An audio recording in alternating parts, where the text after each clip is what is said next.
Question number 12. The following are the balance sheets of Abhay Limited as on 31/3/8 and 31/3/9. Same, दो balance sheet आपको दी हुई है. Additional information. During the year ending 31st March 2009, first point, the company has issued new equity shares to equity shareholders as right shares in the ratio of 2:1 at face value. ठीक है, मतलब company ने क्या किया है, जो उनके equity share holders थे उनको राइट शेयर्स इशू किए हैं. किस रेशियो में? 2:1 के रेशियो में. सबसे पहले वर्किंग नोट देख लेंगे.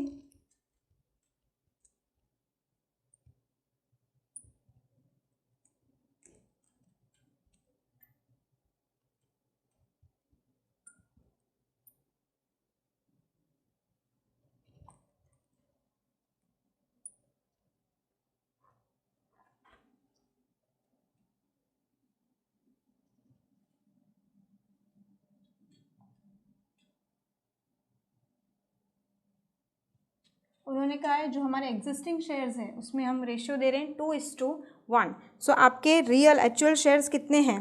देखिए, लाइबिलिटी साइड पे आपको दिया है, अमाउंट में लिखा है 2 लाख और ब्रैकेट में लिखा है 100 रुपीज़ ईच. ठीक है, सो आपके नंबर ऑफ शेयर्स कितने हो जाएंगे? 2000. सो 2:1 देन 2000 इट विल बी 1000. ठीक है, मतलब वो लोग एडिशनल 1000 शेयर और इशू कर रहे हैं at face value. So 1000 multiplied by 100, it will be 1 lakh. Then second point, after issuing right shares, the company converted 500 convertible debentures of ₹100 each into 400 equity shares of ₹100 each. उन्होंने क्या किया है? Debentures को convert किया है equity share capital में. पर कितने थे डिबेंचर्स?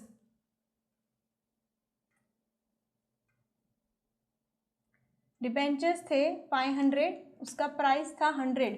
सो अमाउंट हो रही थी 50,000. ठीक है, यहाँ पे अभी उन्होंने क्या किया है?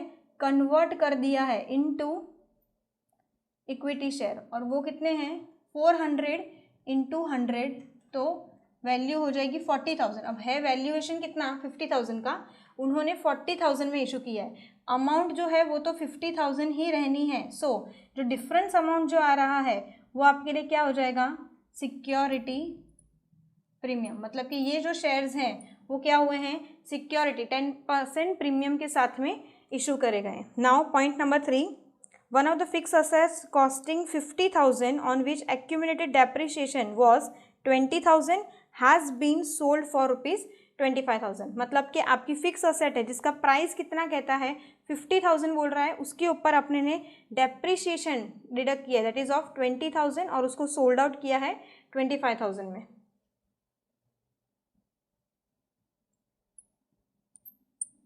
Fix assets is equals to 50,000 minus depreciation that is of 20,000. So the book value will be 30,000.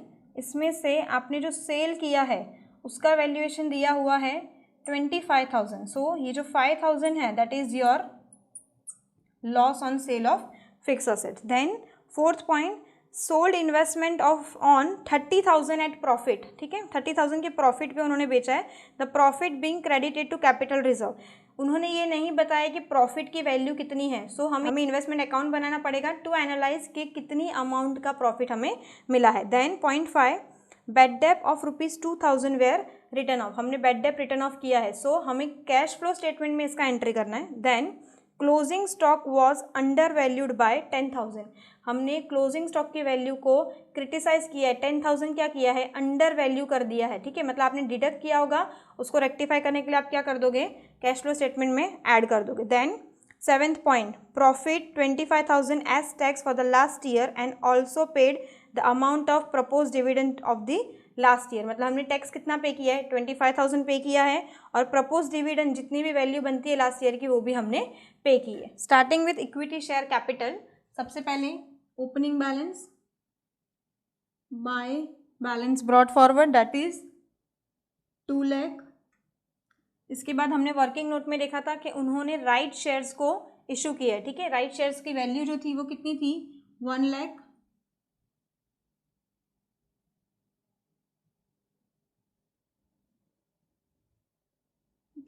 Other than that उन्होंने कन्वर्ट किए हैं. ठीक है, इक्विटी शेयर डिबेंचर्स को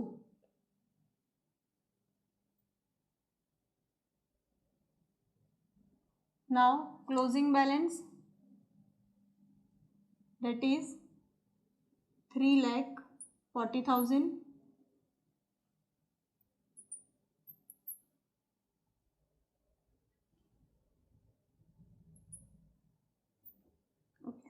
सेकेंडली फिक्स असेट्स अकाउंट, सबसे पहले आपको ओपनिंग बैलेंस लिखना है.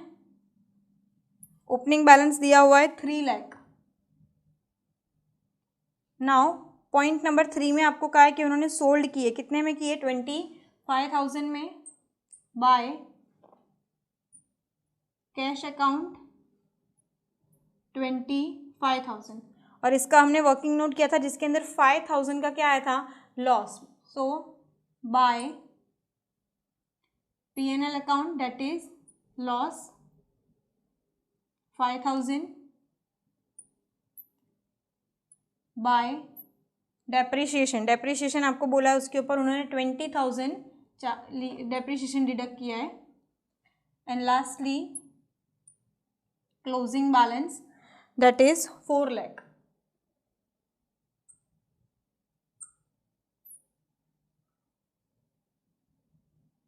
$4,50,000. डिफरेंस जो है वो डेबिट साइड पे आ रहा है, so it will be purchase 1,50,000. Now investment account, opening balance दिया है 80,000.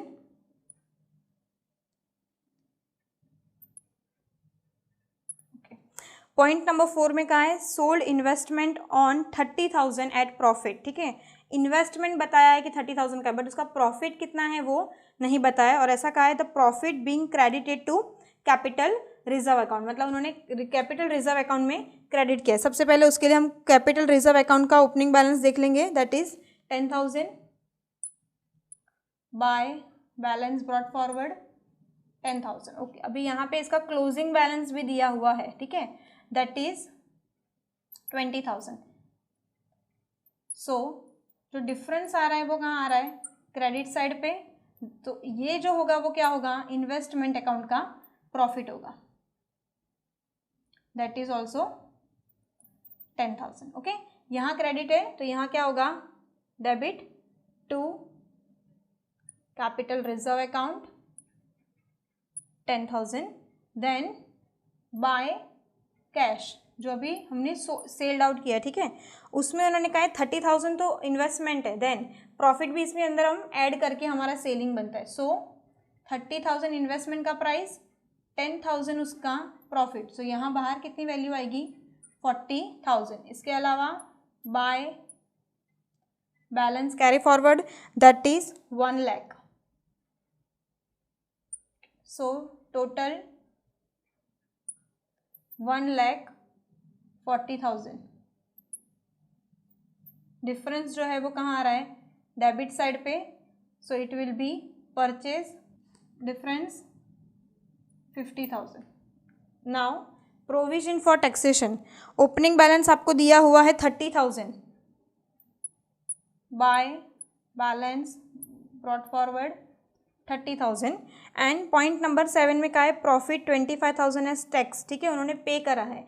सो डेबिट साइड पे टू टैक्स पेड 25,000. अब क्लोजिंग बैलेंस दिया है 35,000. So to balance carry forward total 60,000. Difference क्या कहेंगे, प्रोविजन फॉर टैक्स. 60,000 टोटल है, 30,000 का डिफरेंस आ रहा है, that is your provision for tax. Now propose division, सबसे पहले ओपनिंग बैलेंस आपको दिया हुआ है दैट इज 20,000. अब उन्होंने क्या कहा है, पॉइंट नंबर 7 में ही कि प्रपोज डिविडेंड लास्ट ईयर का हमने पे किया है. सो ये जो है ओपनिंग वही हमारा क्या होगा, लास्ट ईयर का payment, that is 20,000. Closing balance आप लोगों को दिया हुआ है that is 30,000. Total 50,000. Difference credit side पे आ रहा है, that will be provision for dividend 30,000। Now सभी लेजर्स प्रिपेयर कर लिए हैं हमने, वैल्यूज को डिटरमाइन कर लिया है। अब हम कैश फ्लो स्टेटमेंट प्रिपेयर करेंगे। सबसे पहले A, cash flow from operating activities. यहाँ पे हम सबसे पहले क्या लिखेंगे, net profit.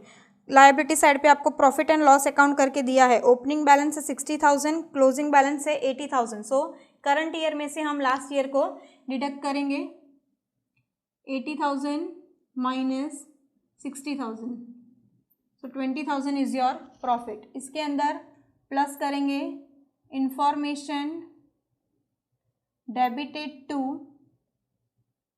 P&L account. Okay, सबसे पहले डेप्रिसिएशन आपको दिया हुआ है, dep on fix assets. Now इसके अंदर क्या ट्विस्ट है, आपके पास एक फिक्स असेट में आपको डेप्रिसिएशन उन्होंने एडिशनल इंफॉर्मेशन में दिया हुआ है, that is 20,000। Other than that asset side पे आपको डेप्रिसिएशन फंड करके दिया है। ओपनिंग बैलेंस था 1 लाख, क्लोजिंग बैलेंस है 1,20,000। सो यहाँ पे भी 20,000 क्या हुआ है, इंक्रीज हुआ है। ठीक है, सो हमें यहाँ पे टोटल डेप हमारा कितना हो जाएगा, 40,000। अदर देन डेट हमारे पास असेट साइड पे प्रिलिमिनरी एक्सपेंस दिया हुआ है, that is our fictitious asset. ठीक है, उसको भी हम क्या करेंगे, written off. Earlier the value was 20,000 and now it is 15,000। सो उन्होंने कितना रिटर्न ऑफ किया है, 5,000 has been written off. Now हमने वैल्यू डिटरमाइन की है provision for tax, that is 30,000।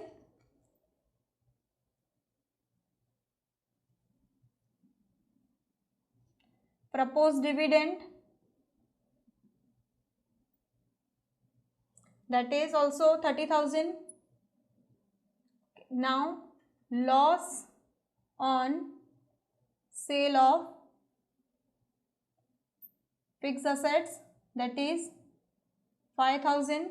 Lastly point number 5 और पॉइंट नंबर 6 आपको दिया हुआ है, bad debt 2,000 were written off. So bad debt written off value आपको दिया है 2,000 and closing stock was under valued by 10,000, मतलब हमने माइनस ज़्यादा कर दिया है 10,000। तो उसको रेक्टिफाई करने के लिए हम क्या करेंगे, प्लस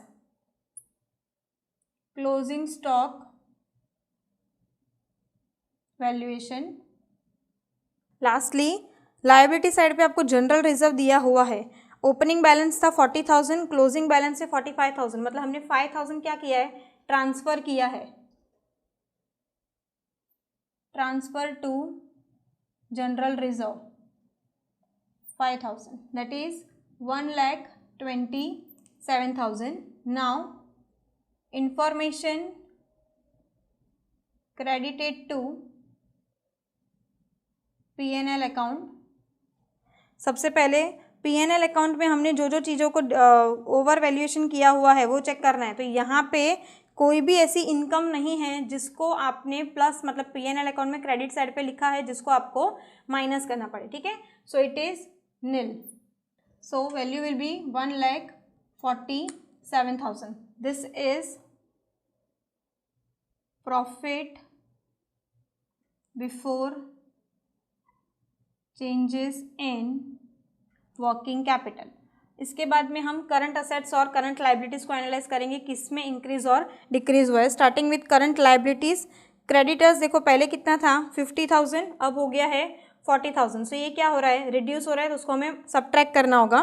बिल्स पेएबल पहले था 15,000 और अब हो गया है 20,000, सो इट इज़ इंक्रीज। सो हम इसको ऐड कर देंगे, increase in bills payable. Asset side पे सबसे पहले स्टॉक क्या हो रहा है, इंक्रीज हो रहा है, तो उसको तो हमें माइनस में लिखना है। देन डेटर्स पहले 90,000 था, फिर कितना हो गया है 60,000, सो रिड्यूस हो रहा है, तो उसे हमें क्या करना है, प्लस डिक्रीज इन डेटर्स। अब डेटर्स में सबसे पहला पॉइंट हमें बैड डेप का पॉइंट भी दिया था कि 2,000 हमें बैड डेप रिटर्न ऑफ करना है। ठीक है, सो 90,000 और 60,000, तो डिफरेंस कितना आ रहा है 30,000, पर उसमें हमें बैड डेप जो है हमारा उसको डिडक्ट करके उसकी वैल्यू लिखनी है। So the value will B 28,000। 30,000 जो हमारा डिफरेंस है उसमें से हमें 2000 बैड डेट का डिडक्ट करना है। नाउ बिल्स रिसीवेबल दिया है 40,000 था, उसके बाद कितना हो गया है 20,000 रिड्यूस हुआ, सो डिडक्ट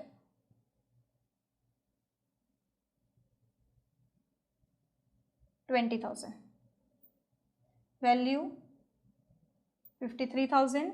नाउ माइनस में क्रेडिटर्स आपको दिए थे पहले 50,000, फिर कितने हो गए 40,000, सो डिक्रीज हो रहा है, माइनस करेंगे, decrease in creditors 10,000 and stock जो था वो क्या हो रहा है इंक्रीज हो रहा है, सो उसको भी माइनस करेंगे, इंक्रीज इन स्टॉक। अब यहाँ पे स्टॉक में पहले आपका पॉइंट कितना था, opening balance that was 1,50,000, closing balance is 1,60,000, but point number 6 भी कहा है आपको कि स्टॉक हमारा अंडर वैल्यूड था 10,000 से, तो उसको भी हमें ऐड करना होगा। So difference 10,000 and under valuation का 10,000, सो अमाउंट विल बी 20,000,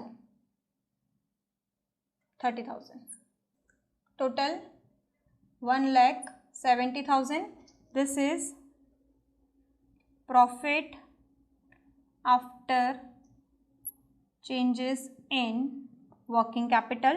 इसमें से हम माइनस करेंगे tax paid. So provision for tax में हमने देखा था टैक्स हमने कितना पे किया है, that is 25,000, value will B 1,45,000. This is your A part. Now B,